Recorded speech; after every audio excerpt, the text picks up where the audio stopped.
रोज रोज मुलांच्या डब्यासाठी पौष्टिक काहीतरी किंवा मग रोज नवीन नाश्त्यासाठी काय बनवायचं. तर चला मग आज बनवते मी मस्त बाजरीच्या पिठापासून पौष्टिक अशी खमंग रेसिपी. तर सगळ्यात अगोदर 2 वाटी इथे मी बाजरीचं पीठ घेतलं आहे. तर बऱ्याच वेळा बाजरीच्या पिठाची भाकरी आवडत नाही किंवा खाल्ली जात नाही, तर अशा वेळेला हा पदार्थ तुम्ही नक्की करून बघा. तर त्याच्यामध्ये मी अर्धा चमचा जिरं घातले, त्यानंतर या थोड्याशा भाज्या घेतलेत. तर भाज्यांमध्ये सगळ्यात अगोदर बारीक चिरून घेतलेला कांदा घेतला आहे, टोमॅटो घेतलं आहे, बारीक खिसून असं गाजर घेतलं आहे, भरपूर अशी कोथिंबीर घेतली आणि चवीनुसार मी इथं हिरवी मिरची घेतली. तुम्ही इथं पेस्टसुद्धा वापरू शकता. त्याचसोबत एक अर्धा चमचा लाल मिरची पावडर घातली. हिरवी मिरचीसुद्धा वापरली आणि पावडरसुद्धा वापरली, त्यासाठी तिखट अगदी आपल्या बेतानं घालायचं. त्याचसोबत एक अर्धा चमचा गरम मसाला घातला आहे. चवीनुसार मी इथं मीठ घालून घेतलं आहे. त्याचसोबत हे सगळं व्यवस्थित असं मिक्स करून घेते. तर आता थोडं थोडं पाणी घालून हे व्यवस्थित असं मिक्स करून घ्यायचं. तर त्या अगोदर मी इथं 1 चमच्यावरून मी बेसन पीठ घातलं आहे. बेसन पिठामुळे खूप मस्त खरपूस आणि खमंगपणा येतो त्यासाठी. तर आता थोडं थोडं पाणी घालून याचं सरसरीत असं पीठ करून घ्यायचं आहे. अजिबातही पिठाच्या गाठी याच्यात राहिल्या नाहीत पाहिजे आणि पिठात पाणी एकदमसुद्धा ओतायचं नाही, जेणेकरून पीठ खूप जास्त पातळ होईल. तर अगदी अंदाज घेत थोडं थोडं पाणी ओतून या पद्धतीने मी पीठ सरसरीत असं करून घेतलं आहे. तर बघू शकता इथं.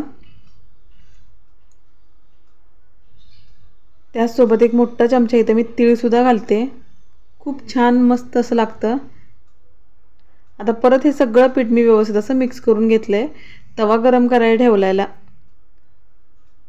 आता याच्यावरती थोडंसं तेल सोडून घेते आणि जे आपण पीठ तयार करून घेतलं आहे बाजरीचं, हे पीठ सोडून घ्यायचं आहे या तव्यावरती.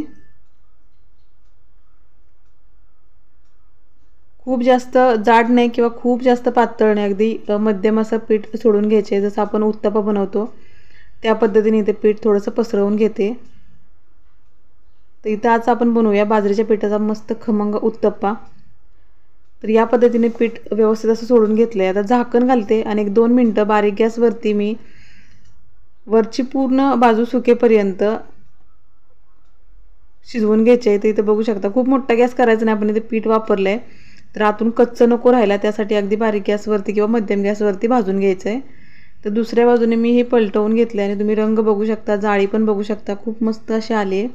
याच्यामध्ये आपण सोडा दही काही वापरलं नाही तरीसुद्धा खूप मस्त खमंग रंग आला आणि खूप छान जाळी पडली. तर बघू शकता इथं. आता परत झाकण घालते आणि 1 मिनिटभर मी मध्यम गॅसवरती खालच्या साईडून सुद्धा व्यवस्थित असं भाजून घेते. तर बघू शकता मस्त तयार झालं इथं बाजरीच्या पिठाचा उत्तप्पा.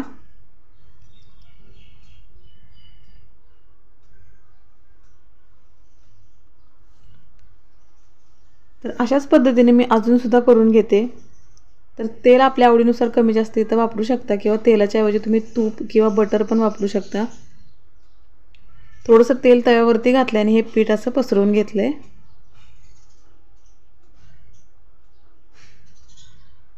थोडंसं बाजूनं तेल सोडलं आणि ह्याच्यावरती आता झाकण घालायचं आणि 1-2 मिनिटभर वाफ काढून घ्यायची. अजिबातही हे पीठ तव्याला चिटकत नाही किंवा हे जे आपण बाजरीचे उत्तप्पे करतो ते अजिबातही कुठे तुटत नाहीत. खूप खमंग असे तयार होत आहेत आणि चवी इतके भारी लागतात ना चवीला की मुलंसुद्धा अगदी खातील. इथे बघू शकता मस्त खमंग खरपूस बाजरीच्या पिठाचे उत्तप्पे तयार झालेत.